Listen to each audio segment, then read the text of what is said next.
Hey, it's time for some guitar. Little fingerstyle, a little classical.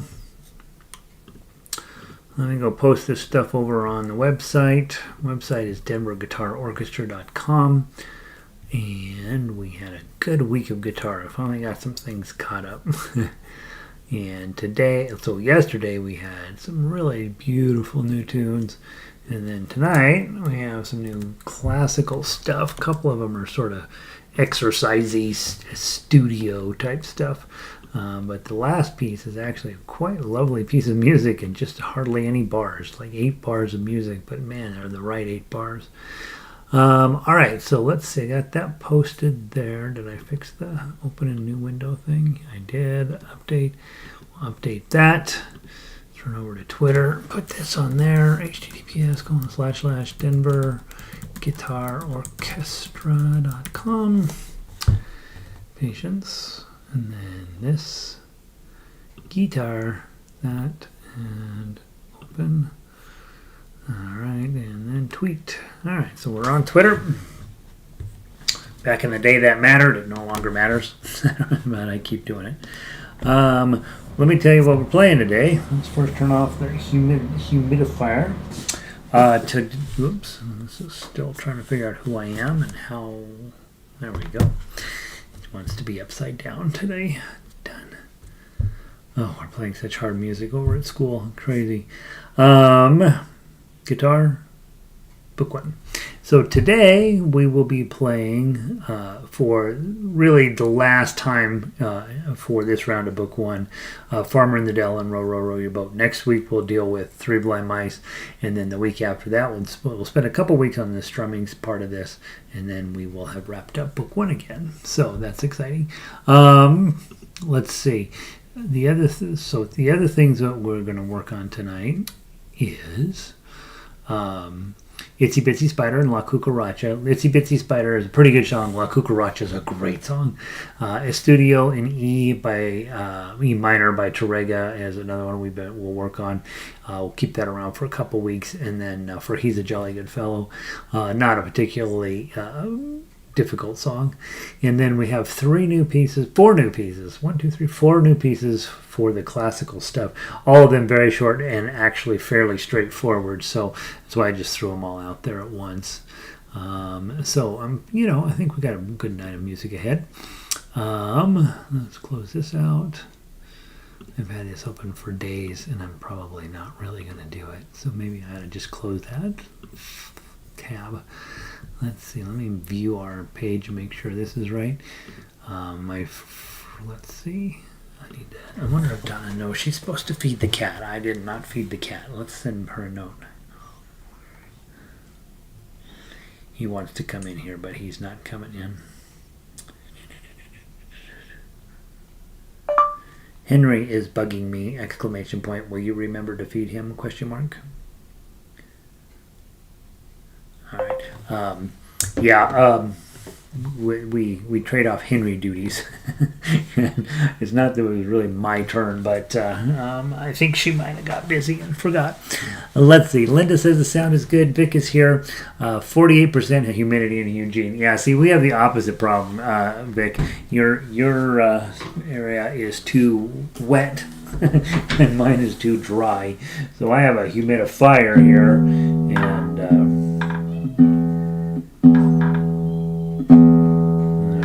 hear her trying to chase down Henry right now. Alright, so I just restrung this little guitar here. I'm going to play it tonight. It's going to be fussy. And then I literally put the strings on 2 hours ago. Come on.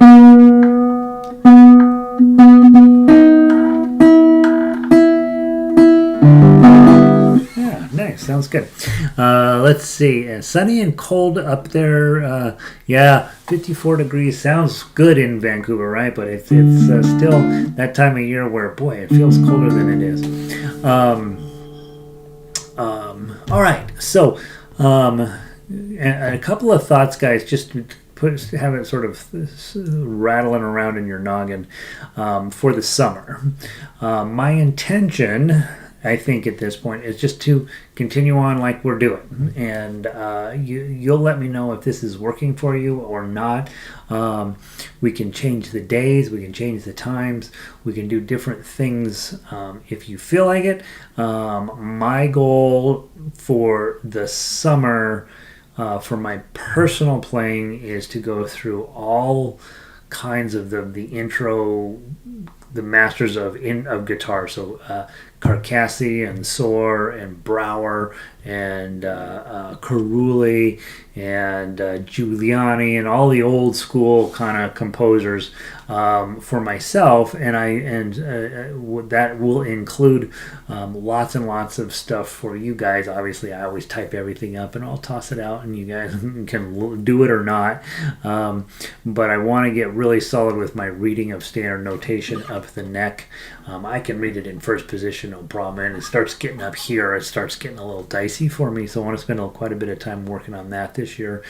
For you guys, if you're not doing that, it doesn't matter, right? You've always got tablature, but unfortunately, when you're in academia, you gotta read the standard notation, and they sort of frown on tablature for no good reason.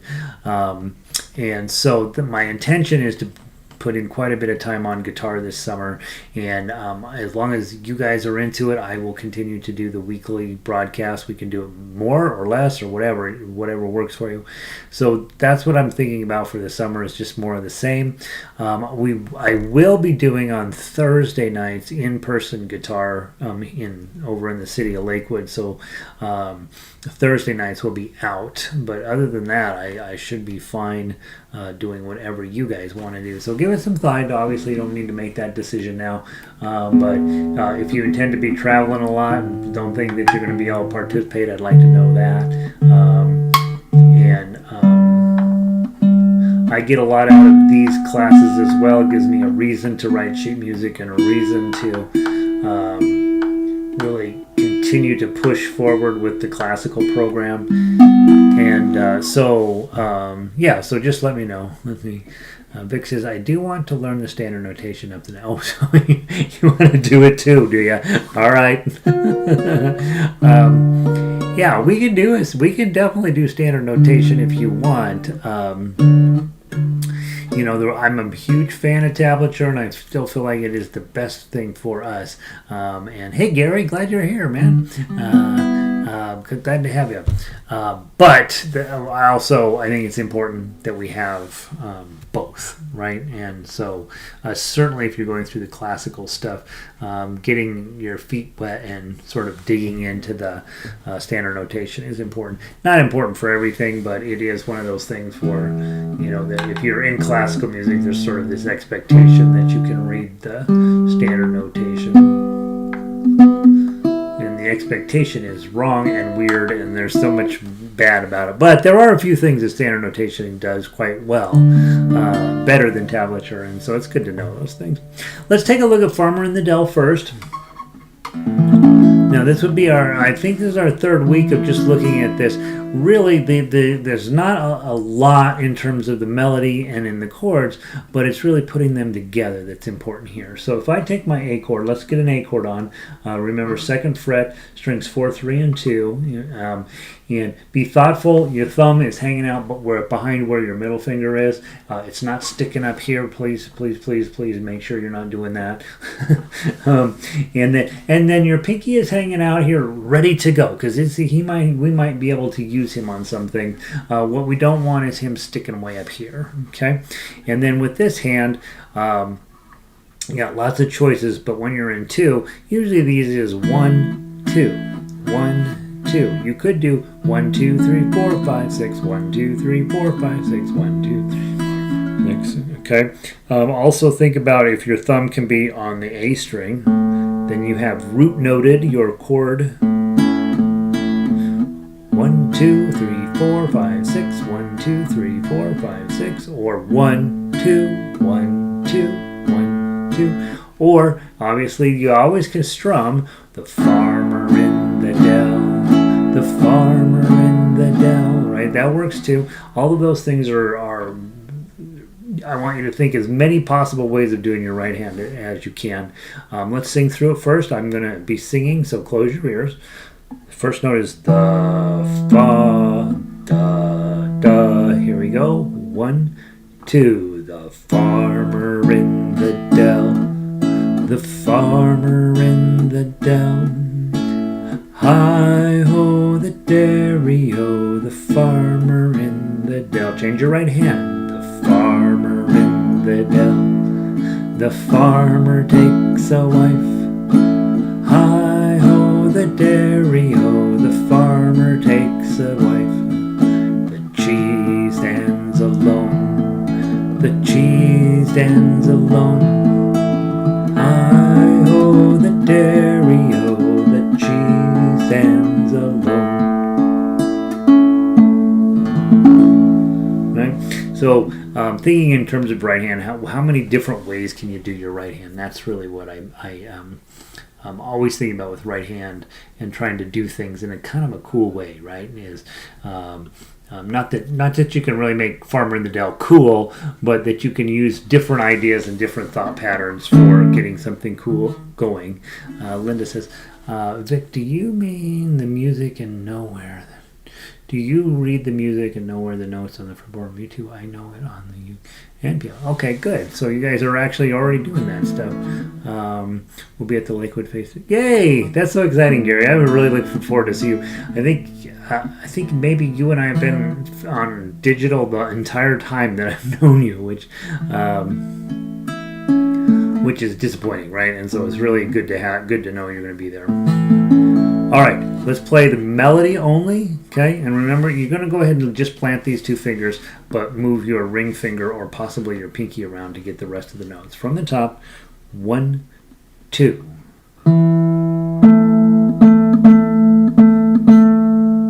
Lift and back.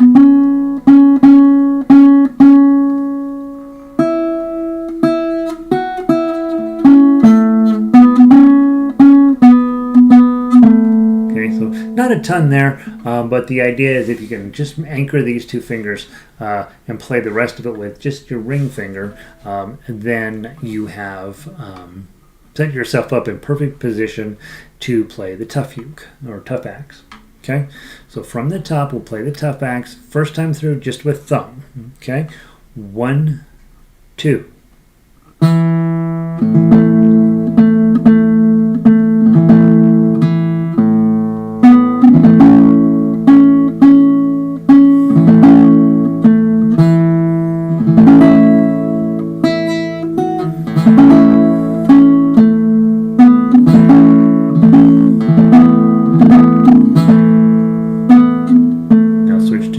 Plucking.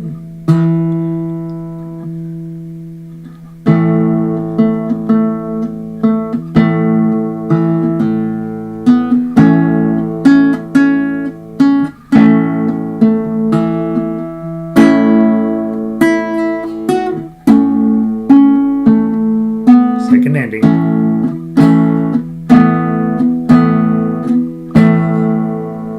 Just let it ring out. Okay.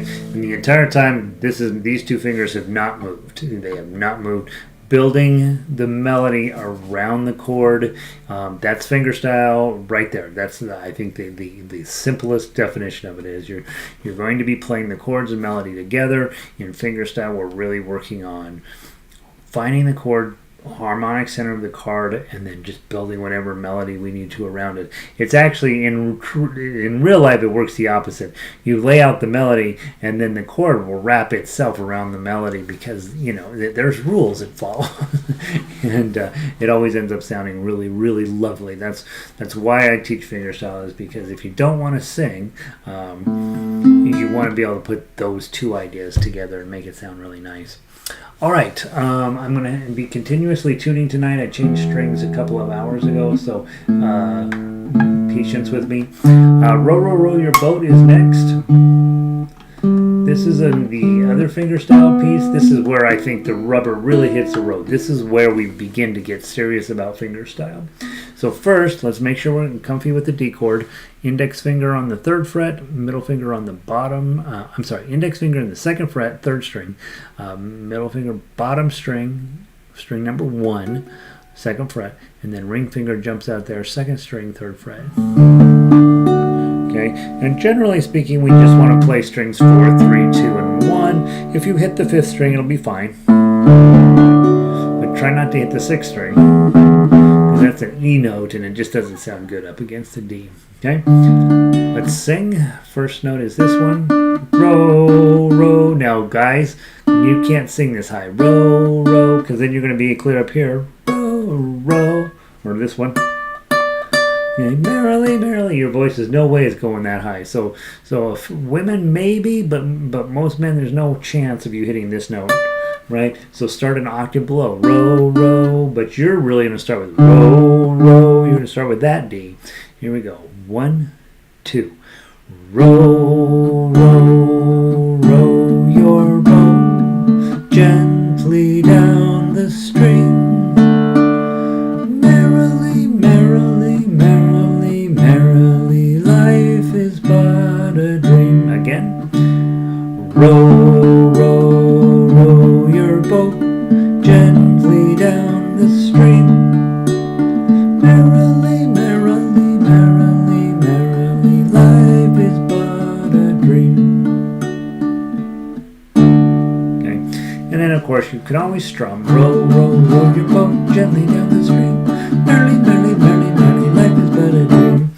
That's another way. That's the way most people play guitar. Hold a chord, strum like crazy. When the new chord comes along, put the new chord on, strum like crazy. Right?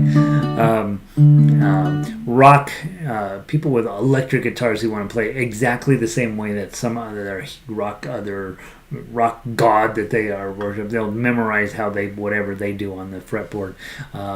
But for most people, show me the chords, give me the lyrics, and I'll sing along with it. And perfectly fine way to do that.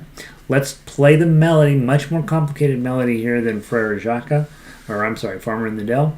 Remember, first part of this I would play in 2nd position. The 2s are here, right, with your index finger. Then 3s are with your middle finger, and there's a random 5 that shows up a couple of times, and play it with your pinky. The nice part about 2nd position is that you're already set up for your 5s, 2, 3, 4, and 5. There are no 4s in this song, but I'm set up for my 5. And then remember, when you go down to your 10, you jump. It's easiest just to take this finger and cover both strings, and then you'll race back here. Okay, so now let's play the melody. 1, 2. I'm sorry, it is a 2-beat count. 1, 2.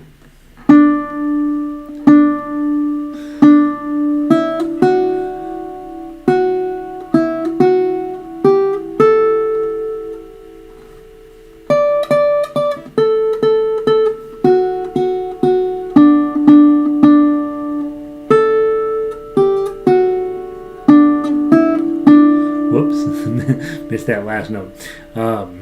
Let's do it one more time since I did such a bad job. 1, 2.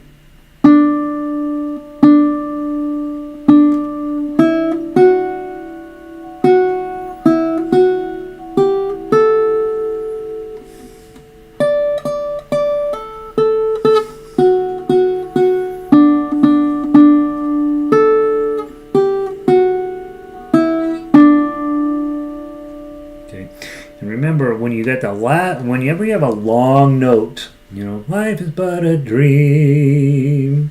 If you were singing it, you'd probably do a little vibrato in your voice, dream, right?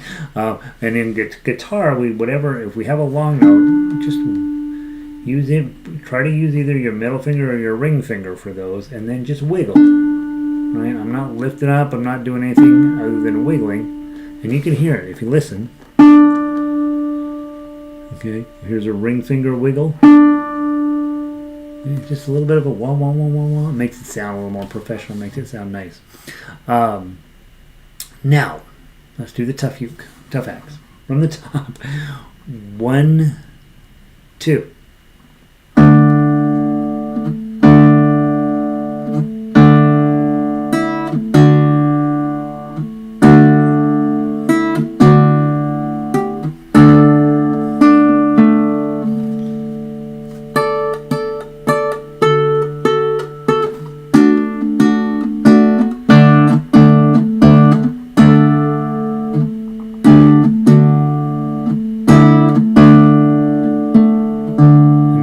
switch to, if you were using your thumb, switch to your claw. If you're using your claw, switch to your thumb.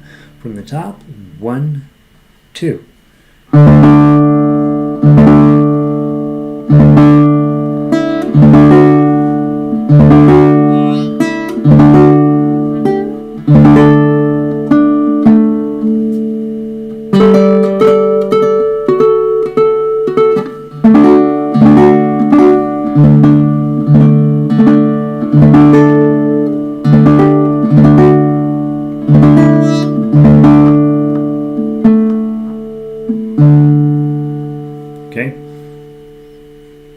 The only thing, I like doing thumb down most of the time when I'm playing. I think it always ends up sounding really nice and well round. But in this case, when you get down here these 10s, I don't think they sound that great. But if I did plucking, I like it a lot better. So this would be a case where I would probably do part of it one way and part of it in another way. And again, just making sure you're comfy with both. Now, next week we're gonna run through Three Blind Mice. I didn't put it on our study list tonight, but I do want you to take just a moment to think about the skill set we're gonna need. You have the G chord, which is index, middle, and ring. Okay. 2nd fret, 5th string. 6th string, 3rd fret, and 1st string, 3rd fret with your ring finger. Okay? Okay. But sometimes we're going to move this ring finger to the 2nd string and put the pinky on the 1st string. Okay? But sometimes we're going to leave just the pinky there. We're going to use the ring finger up here and the middle finger up here. And this is the shape you're going to be using for Three Blind Mice. So this week, it's a good idea to just start getting your hand stretched out on the G chord. G chord. G chord. Here's another G chord. And then we actually have a 4th G chord, which is when you take the E shape and then you put a bar on that, make that shape, but put a bar on 3 and then the E shape in front of it. That's a G chord also. Okay. Now that G chord comes in handy in book 3 when we're doing Malagueña.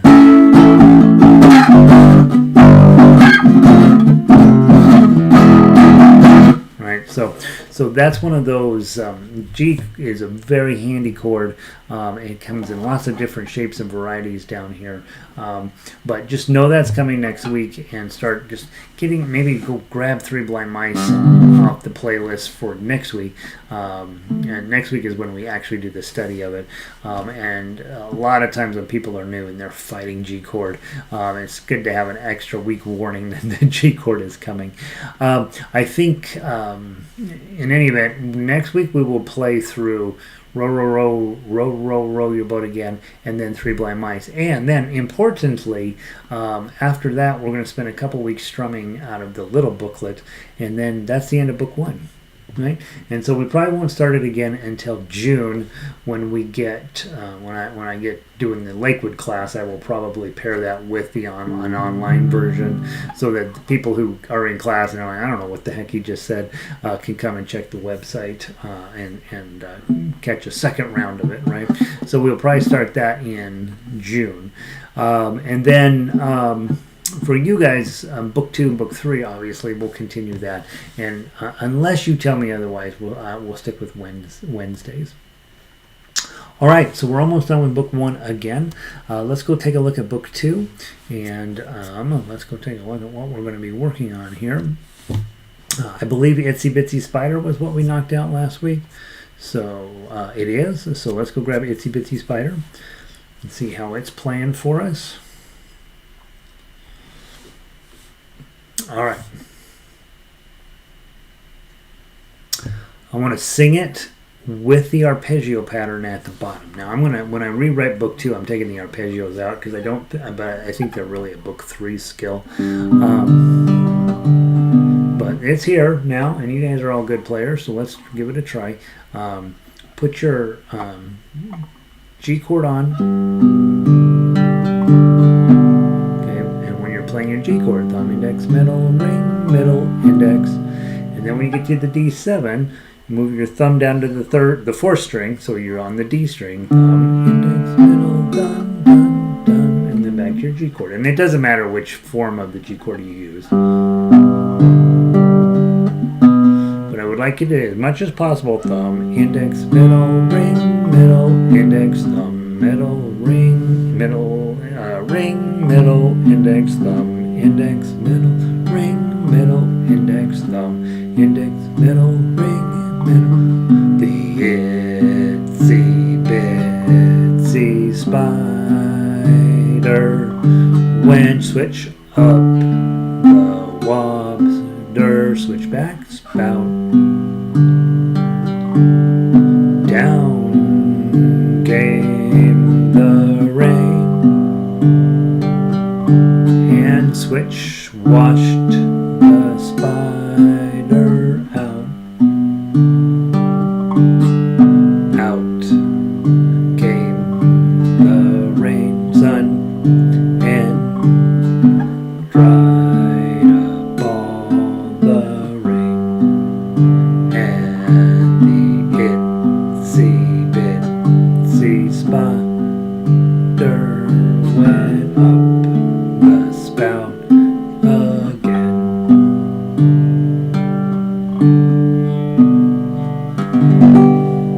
Isn't that lovely?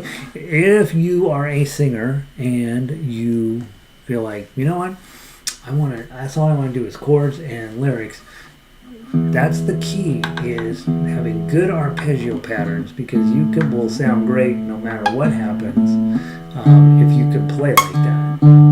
And so when we talk about chords, which we talk about every single time we get together, make sure arpeggio plucking is in your practice routine. If you like singing, if you hate singing, then we have a different issue. But it is a really effective way to make you sound good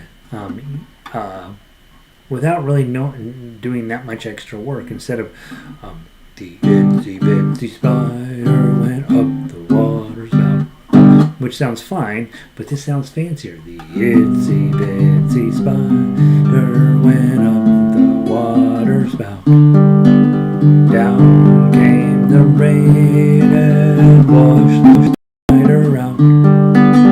Right, and so when arpeggio picking really jumps to the forefront is when you have a nice long note and your voice, you can kind of turn your voice off and the guitar goes bum bum bum blah blah blah blah, and it always ends up sounding really nice. All right, so that's your two chords, G chord and D7.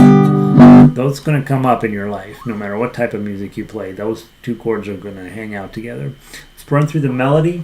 Big thing on the melody, when you see a 4, please use your pinky. Please use your pinky. I know, it's the worst one. I have to get used to arpeggio picking. Yeah, you have to. Because even when we're doing fingerstyle, right, when we're doing the tough acts, even when we're doing that, this song is a bad example, but almost always, when I have a tough act and there's a long note, I'm going to be putting in some little decorations, and it's almost always going to be some form of an arpeggio. Almost always. It's pretty unusual for me to put in anything else, because I know for sure it's going to work. It's going to sound beautiful. Occasionally, if I'm trying to be fancy and do something different, I might change that out, but for the most part, I'm going to just toss in an arpeggio pattern because I know it's going to work. Same with 4s. I know that you hate playing them with your pinky, but I need you to play them with your pinky because I need to play them with my pinky, and everybody needs to play 4s with their pinkies because we're trying to get our pinkies strong. And as best you can, try to keep a nice round shape on your pinky. I have a tendency to lay out, right, and get this flat. I'm a little bit double jointed here, and so this tends to get real flat with a little hard click over at the end. That's not ideal, okay? Trying to get a nice round shape on your pinky, and one of the ways to do that is to make sure you're not reaching real far, but that you're actually allowing your hand to come down and for you to get in good position to play that 4. Right? And sometimes instead of a round shape to your claw, a little bit more of a claw shape to your claw. Let's see if I can get that. A little bit more like this. And that way when you get to a 4 on the 4, you're actually, the guitar is almost touching your palm. It may actually touch your palm. In an effort to keep your pinky as round as possible. Let's give that a try. From the top, 2-beat count in, and then we'll just play the melody. Just use your thumb on your right hand. 1, 2.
Guitar ring until it's done doing its job, and then if you're getting bored,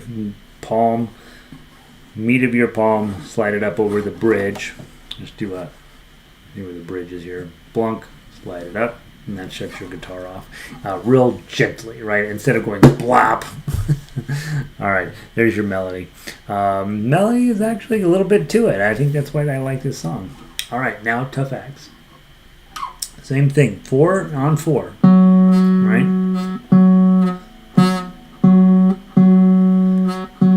Alright. I'm finding, hey man, pull that thumb down even behind the ring finger. Just get it down here so you have plenty of help getting a nice clean 4 on. And then you'll slide back to the 2.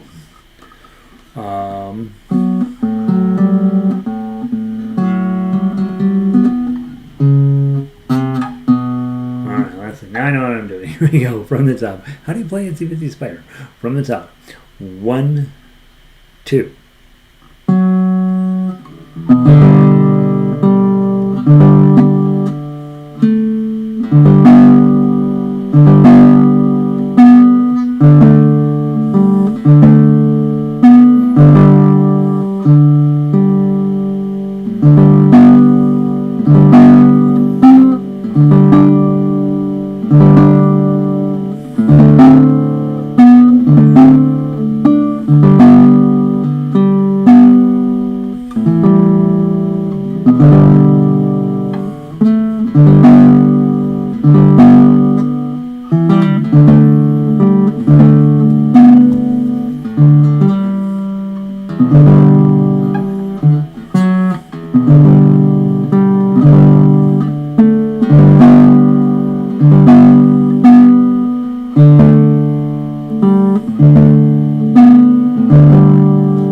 Back to the top. Okay, and then switch to your claw plucking just for practice. Go.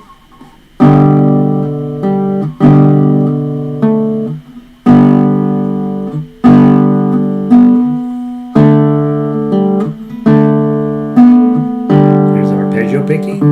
And back to normal.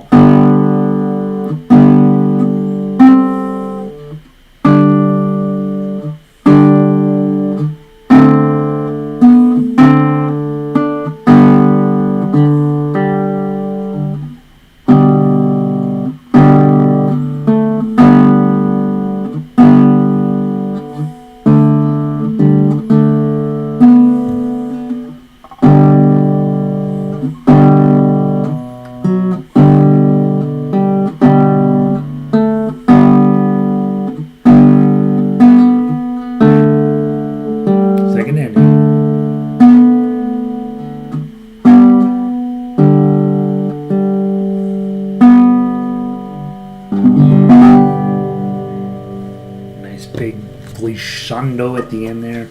A whole lot of, oh my gosh, that sounds good. All right, so there's Itsy Bitsy Spider. Nice job, you guys. Hopefully you're playing it well. If you're not, spend some more time on it. It's a great song. It really is.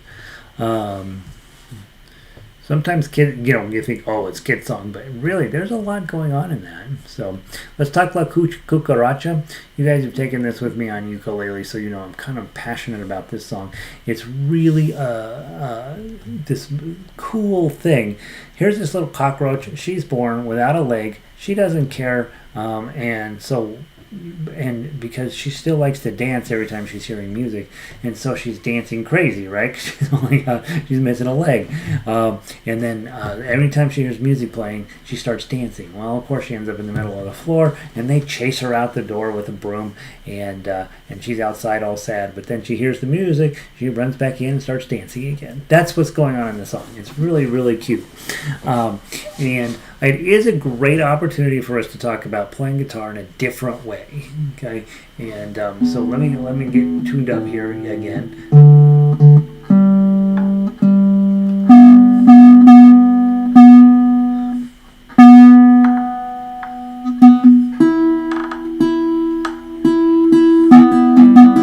Okay, so it's gonna be this bouncy feel to it. We want it to feel like that cockroach bouncing on the floor. So instead of what we would normally do, once there was a little cockroach. She was born without a leg. Oh, all she wanted was to dance. Oh, dance the jig while music played. Right? Instead of that, right? Let's make it more jumpy. Okay, so in this case, instead of doing this beautiful thumb strum that you know works on guitar every time, let's give it a little bit of. Okay, and when we're talking staccato plucking, you're talking about hitting the chord and then immediately putting your hand back down. Okay, now you're a cockroach missing a leg. Okay, let's do it. Once there was a little cockroach. She was born without a leg. Oh,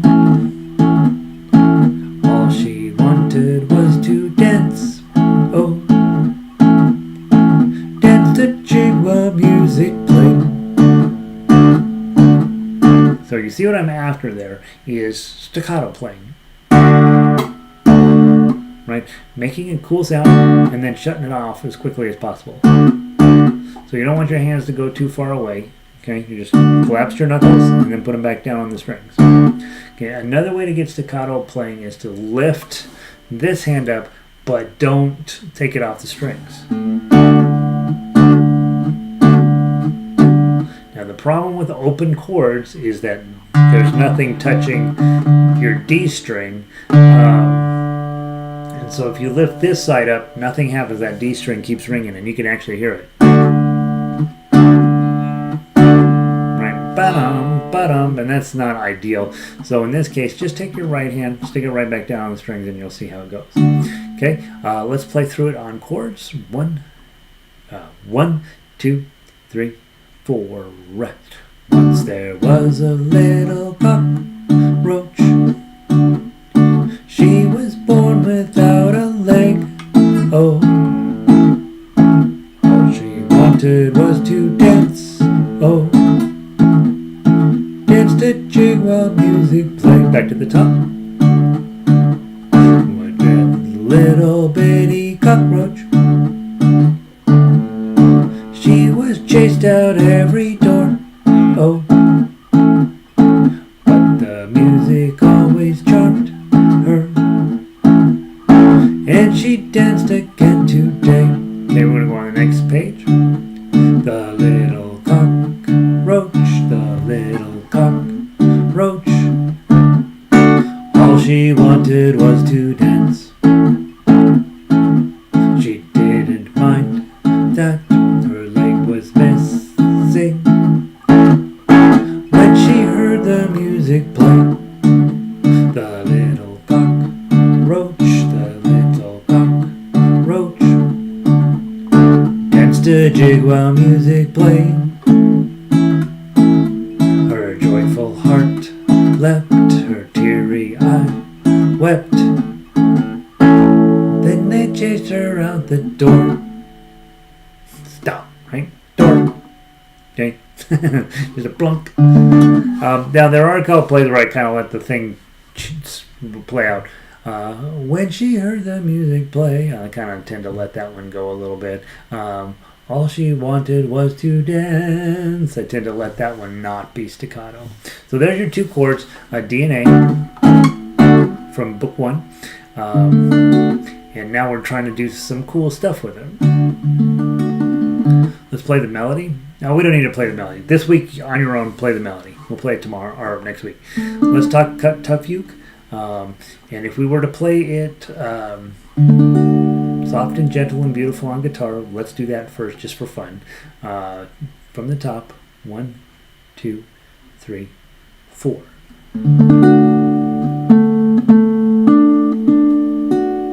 Pinky.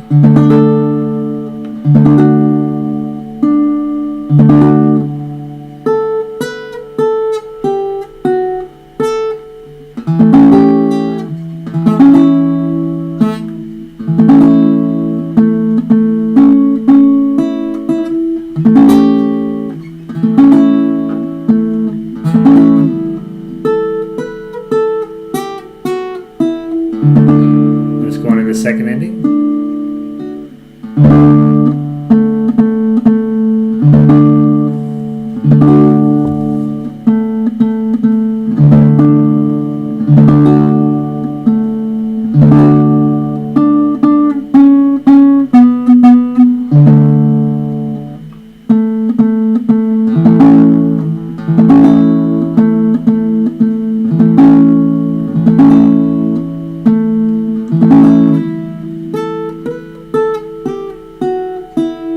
Second ending.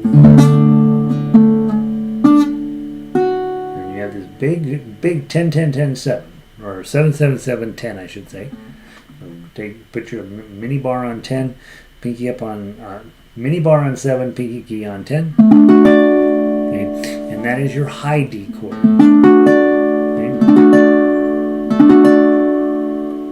Okay, you're just sitting up there waiting for you. With row, row, row your boat, we use this high D chord. Don't we? Oh no, what do we do there? What am I doing different? Something. Am I putting in the wrong chord there?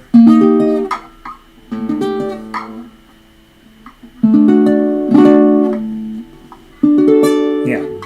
On 7 at 10, it's a D chord. And on 10, 11, and 12, it's a D chord. Yeah, so you got three, all 3 D chords tonight. Pretty exciting. All right, so work on that this week. It's a super fun song. It's one of my favorites of all time. I just think it's so cute. All right, there's La Cucaracha. All right, let's switch over to book 3. Tonight we are playing Estudio, and no matter how tonight goes on Estudio, we're getting it again next week. That's a 2 or 3 week piece for sure, and then we'll look at For He's a Jolly Good Fellow. So let's do Estudio first. And those of you guys that are doing classical with me, this is legit, right? This is just going to be pretty high up on the list of songs that you really want to have as a classical player. And this thing just sounds amazing, and it's plenty hard to play, but not so hard as to be impossible. Okay,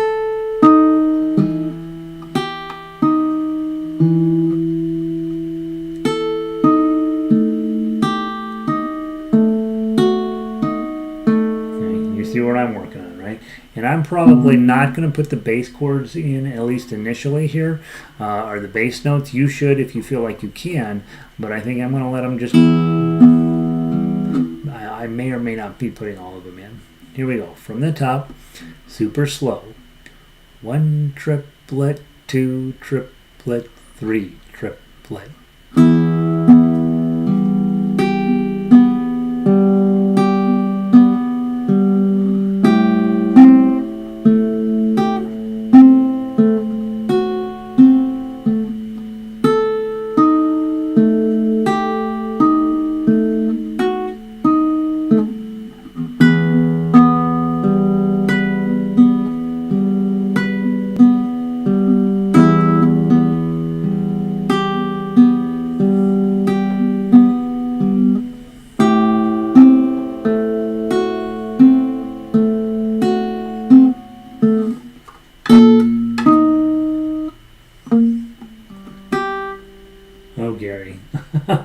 What did I do there?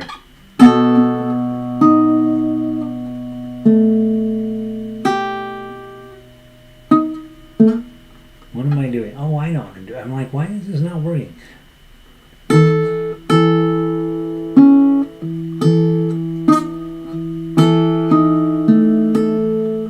You got to put a full bar on. I was like, oh, you can just put that 2 there. No, you got to put the full bar on. That's why. From 7, 1 triplet, 2 triplet, 3 triplet.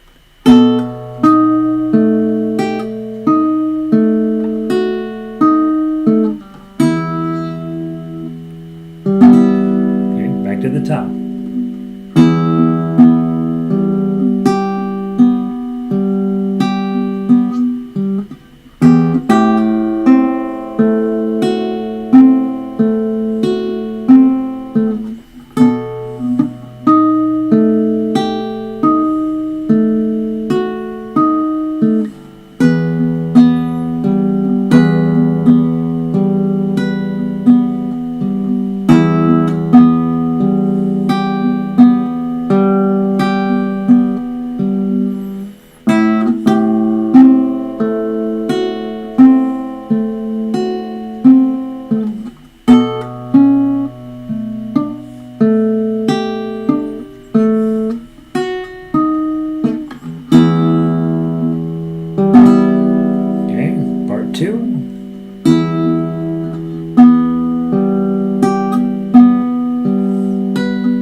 to 9.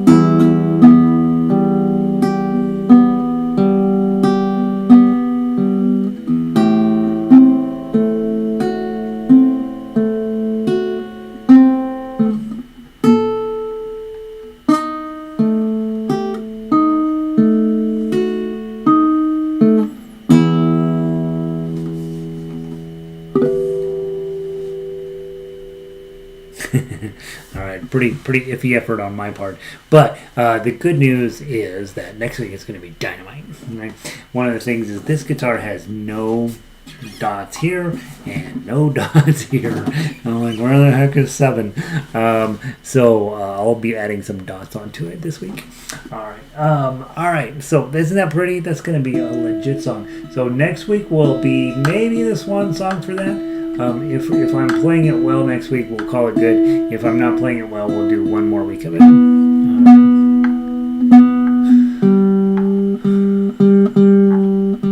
That's one of these songs that actually works better on ukulele than on guitar, honestly.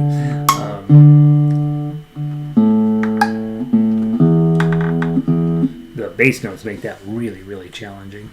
Nice piece of music. Hey, let's go. So plan on playing that one more time next week. My light just died, so it's not been keeping up very good lately. For He's a Jolly Good Fellow, there's 2 ways you're going to play this, right? One with chords and singing, and one with chords and singing, right? You're probably never going to come in and do a tough axe version of this.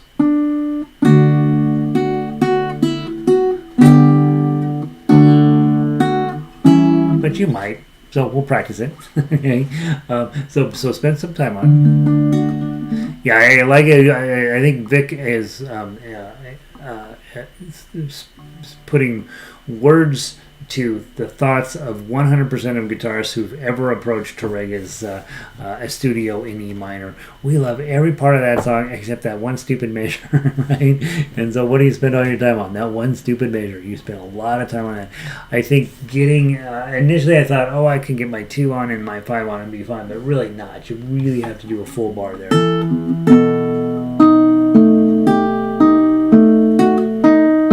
If you can get that full bar and your pinky and your ring down, then you're golden, right? I mean, that's a lot of stuff to get together. Listen to that's the chord you're playing. So it does, the chord itself, it hurts because it doesn't make any sense. And there's all this tension and all this crazy sounds, and then all of a sudden you get that E minor in there, and so the whole thing is like it's B7, but like B7 on steroids. That's what's going on there, and so it does serve a purpose. It's just really hard. Let's run through these chords. Make sure you're comfy with all of them. D chord, G chord, and A7. Okay, and don't forget to think, right? If this is D, E, F, G, and A7, and look what you have on your song. It happens all the time.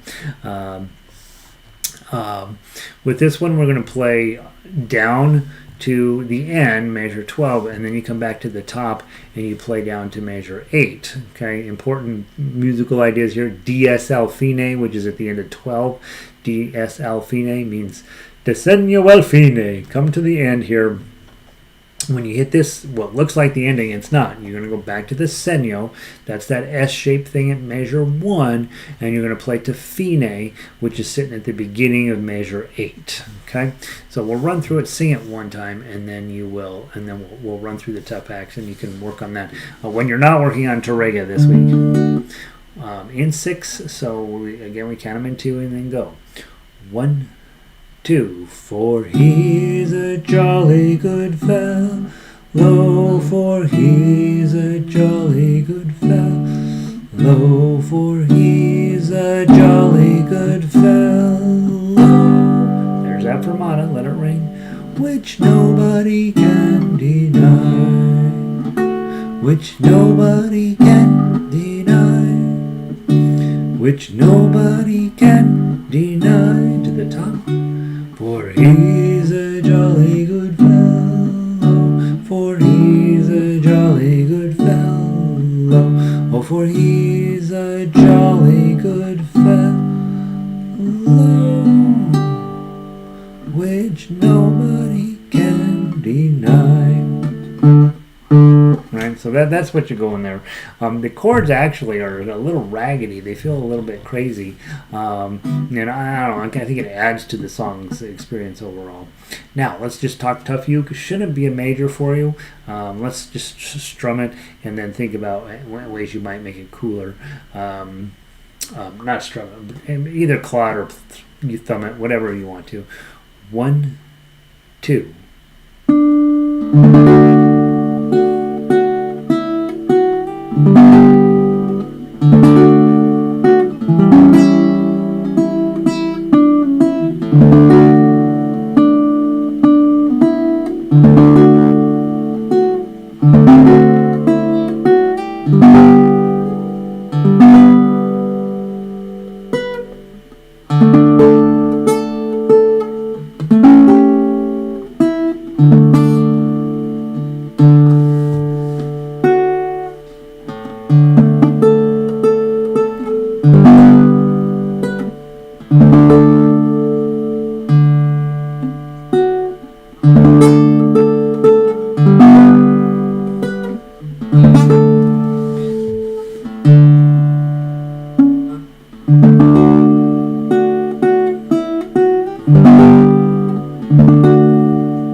And you guys know with the harmonica version, we went ahead and raised the ending of that, which nobody can deny, right? Went there, and I got some notes to me here. 7, which fell low, which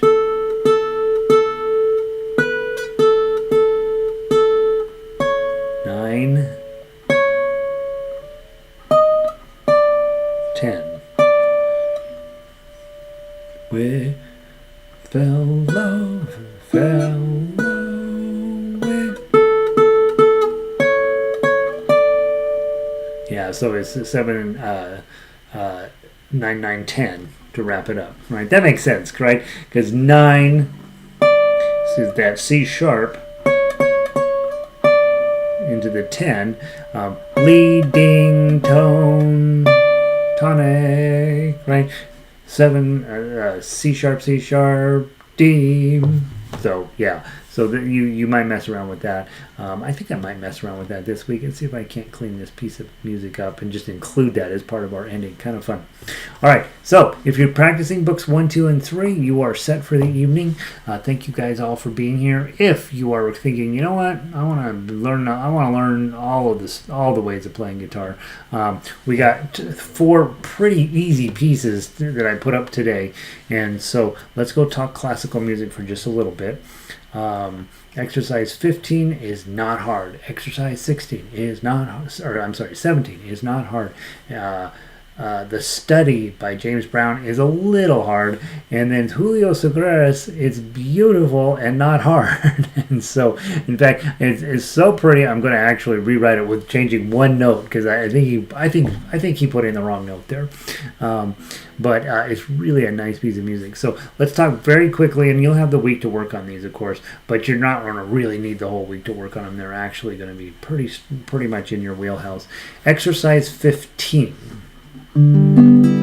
What you see there is they're playing 2 notes at a time, and they're all evenly spaced. So your goal, when you have all 8th notes like that, is just to get them smooth and together. Okay.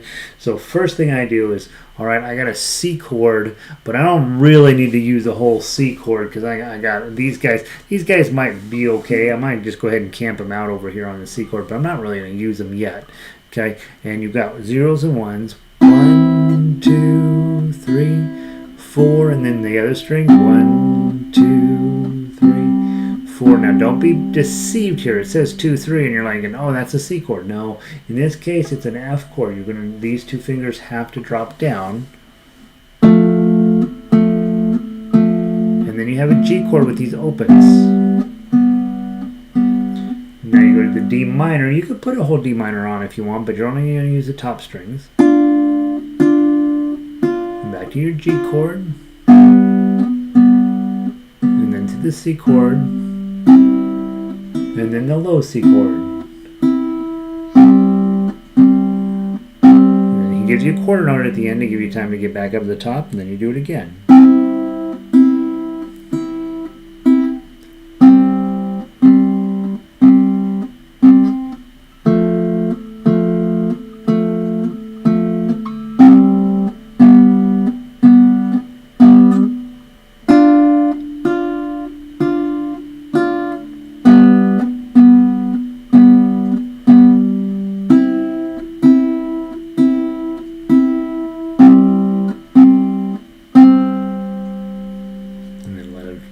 Out.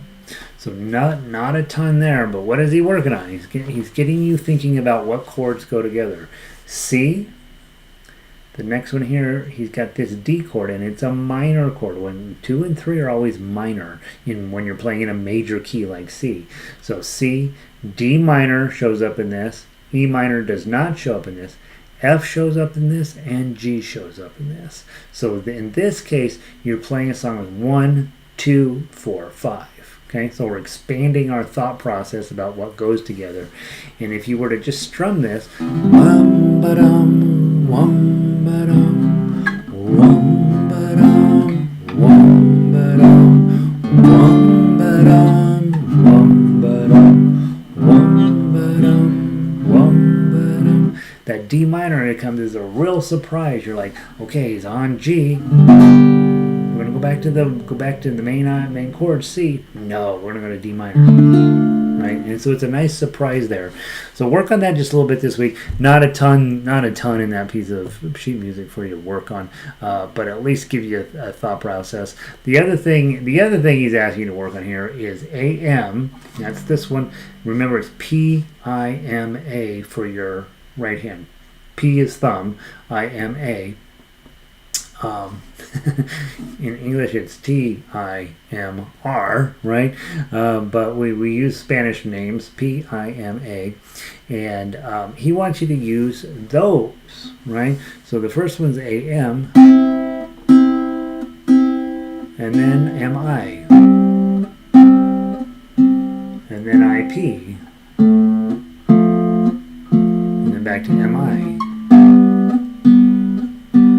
and then AM.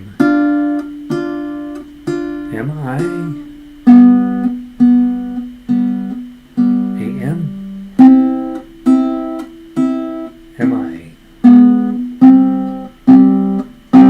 Okay, so it's not so much who cares which fingers you use. Nobody cares, except when you're studying, right? And this is one of those cases where you're supposed to be practicing getting these fingers to know which ones are best and which ones. And that way when you're reading the standard music, which they'll put that stuff in there, you know what that means, right? It does. Yeah, honestly, you can use these two fingers to play the whole thing. Right? It doesn't matter. But when you're studying something, that's what it's there for, is to give you some thought process and get you comfy with PIMA. Exercise 17. Let me share this with my gadget here. Exercise 17 is no harder, right? And it's sort of the same thought process. We're going to do clunk, clunk, clunk, clunk, clunk, but it's just different chords. In this case, we're going to use A minor. Is where we start, but we're going to end up on C. So we're starting out kind of in the sad zone and moving our way around into the happy zone. Here's what we think about. If we're going to end up in C, that's probably the key we're really working in. So C, one of the chords that goes in C is D minor. Well, yep, that one shows up. E minor does not show up in this song again. F, does F show up? F doesn't show up. G7 does show up. And then over here you have A minor, and it shows up. So we've got quite a few of the chords out of the key of C that we're going to use. A little bit unique that we're starting on A minor. Okay? And a lot of times if I have all these chords up here, normally in classical music they don't give you the chords. But in this case I gave them to you, right? Dum, dum, dum, dum,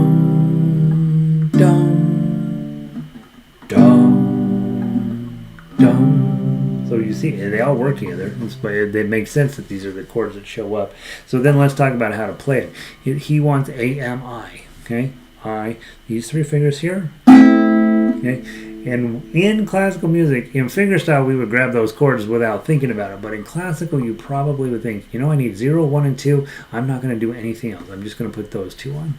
So let's do those three notes. Bum, bum, bum. And then in D minor, same thing, put your D minor on. Bum, bum, bum. Now he's showing in measure 2, the middle note, he's telling you use a 4 here, which means use your pinky, which is fine. And in the more advanced music that we get into, the more that's going to matter. But at this point, if you want to use your 3 there, that works too. G7, just open it up, leave your index finger where it is. C chord, jump it up 1. And then the fancier C chord, you're going to be adding in your 2 up where he goes. And then notice it switches to M, I, and P. Right? That's these guys. Now here's where it gets a little messy. So D minor chord is here. But he's going to want a 3 right here. He wants this 3, which now means you got to bring your pinky into play and your middle finger. So this is the 3 fingers he's asking for: 4, 3, and 2. Okay, and you're going to play those same middle strings. Okay, but be thoughtful that in classical music, they get real fussy about these types of fingering. And what's happening here is you've got your D minor, but we're also going to play this F note. Okay, and so that means we got to refinger everything. So that means these guys go here, right? Now I have F, and then an A, and then a D. You still have DFA, which is what the notes that spell out D minor. They're just in a different arrangement. And those of you guys that play ukulele, you're so used to that you don't even think about it. Okay, in guitar here, that means that's a different sound almost, but it is still a D minor. There's the D minor we normally play. Here's the one he's asking to play. Okay, a little deeper feeling. And it has an F in the root note instead of the D, which is kind of cool. And then the G with the D in the bass. And then finish up on C. Then don't rush. 2, 3. Go back to the top.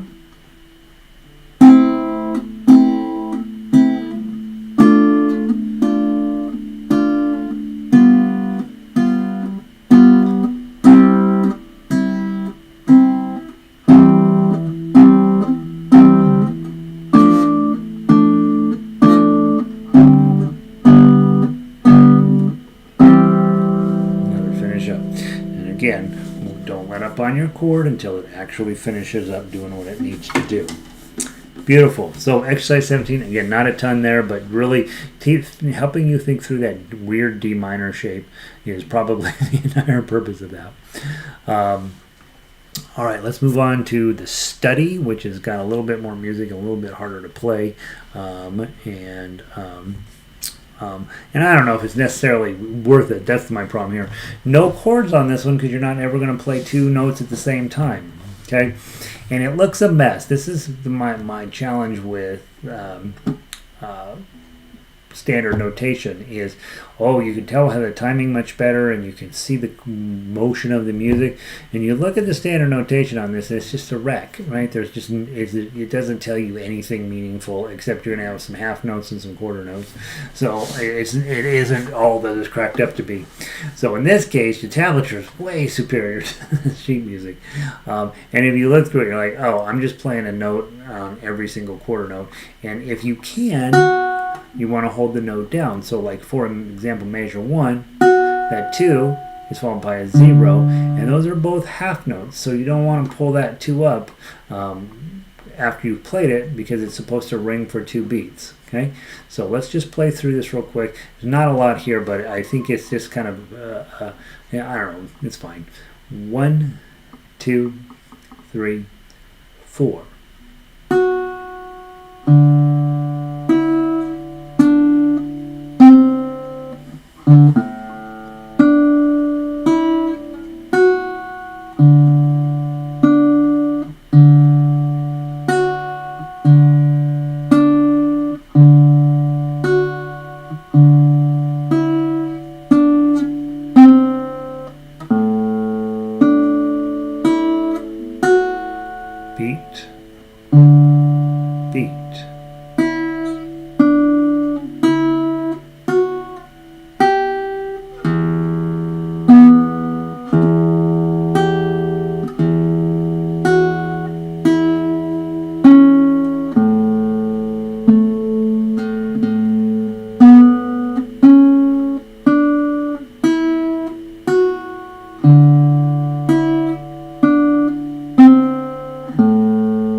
So some weird 1995 notes, right? Just sort of kind of floating around in places you don't expect it to go. I call it a modal sound, right? It's not really in a key. It's sort of in G and a little bit in D, and just sort of moving around in places that our brains don't necessarily feel as comfortable listening to. And so I do think this is a piece where I think you're going to be able to play it no problem. The question is, are you going to be able to get the meaning meaning of the song out. It's a study, so maybe its meaning doesn't have to be that deep. But I would go listen to the MP3 a couple of times and just make sure that what you think you're playing is what you're playing, because here's something that appears to sort of be in D. The last note's a D, but it starts on an F sharp. And it doesn't really hang around. It sort of hangs around on D, but it also goes into E's and A's. But it doesn't really feel like D minor. So it's just a piece that just is kind of floating and airy and gives you a chance to do something a little outside of our box. And of course, with modern classical guitar, that's where they live, right? Is all these weird things that don't instantly make any sense to our ears. That's where they want to be playing, and it's fine. All right, not where I'm going to be playing, but it's definitely fine. All right, so that's the study. Now, the song one I really do want to talk about, and this is I know I'm holding you a little bit late tonight, but this is worth the wait. Okay, it's only 8 measures, but it's brilliant. It's brilliant with the exception of one note, and I'll tell you which note I want you to change. We're going to play an A minor. Okay, and look what you got. Thumb, plum, plum, plum, plum, plum, right? Or plum, plum, plum, plum. Okay, so first thing is grab the A minor, hit the 0, and then pluck the chord. Okay, and really you don't even need to put the full chord on, do you? Okay, you only need 1 and 2. And that's going to leave your ring finger open to hit the 3. Okay, and then you're going to put your 2 on. Move your index finger up 1 string and hit the open E. And then back to the 2. You haven't pulled it up yet. Hit the 0. Ring finger on 3. Back to your A minor with these other 2 fingers. Take your 3 off. And then go go grab your A7. The open string, open D, D minor, regular shape.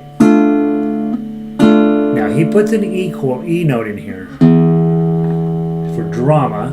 Hits the 3, A minor, 2, E chord, A minor, all at once. Okay, and then you repeat.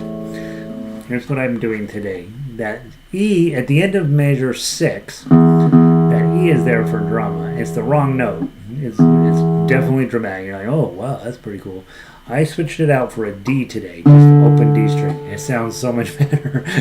Dun dun dun dun, and you get a nice descending bass line out of it. But I'm going to change it on my sheet music. You may or may not decide to change it on yours. Julio Sagreras is a great composer. Like he is like really great. But I don't have a problem with changing his notes if I don't like him. Let's play through it one more time. 1. Let's count it as 1 and 2 and 1 and 2 and.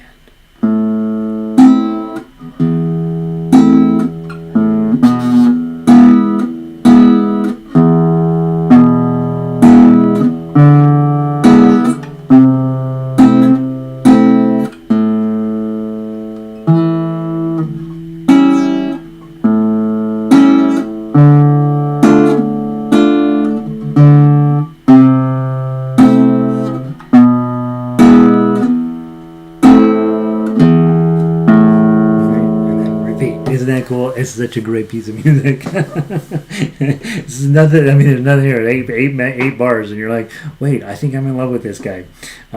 He's an Argentinian composer, and he's got a 6-volume set out. I'm going to be posting that in our. That apparently it is now public domain, and he's been. So I'm going to post that in our our secret page there, and it's going to be like. That's what I'm spending a good portion of my summer on Sagreras because I just think he's super cool. Play A-D! Exclamation point. All right, so there's that. That should be fun. Just again, we've been playing some pretty hard classical music because that's the stuff I had been working on over at school, and so I sort of put you guys through it a little bit. But we're going to finish up Book 0. I counted today. I think we only have 7 pieces left to wrap up Book 0 on the website, and then I think what we should do is as a gift to ourselves is we should agree to just play through all of those again, and maybe a Saturday afternoon concert for ourselves or something. And so there's that. Hope you guys are having a great night. I will see all of you all. What's Wednesday, Thursday, Friday? I guess I'll see you Tuesday night for Guitar Orchestra. If you're not coming to Guitar Orchestra, you should come. It's just beautiful music. Linda says it's easier than what we've been playing. We're going back to Book 0. You guys have been playing out of Book 3 and one time out of Book 5, right? So those are significantly more advanced pieces. And probably a great deal of struggle. This is probably feels like I can play this, and that's the key, right? Is you're like, well, why are we working on this? This is too easy. I think that means, hey, we're getting good, right? But come to the Guitar Orchestra on Tuesday nights, even if you can't do it. Just show up. Seriously, it's good for you. We've got ukulele wrapping up this week for the Tuesday, Thursday classes. Then we won't have any again until June. I think we'll still do the Friday class. And then harmonica every day except Monday, right? So come to that. So, all right, guys, I'll see you soon. Have a wonderful evening. Thanks for being here.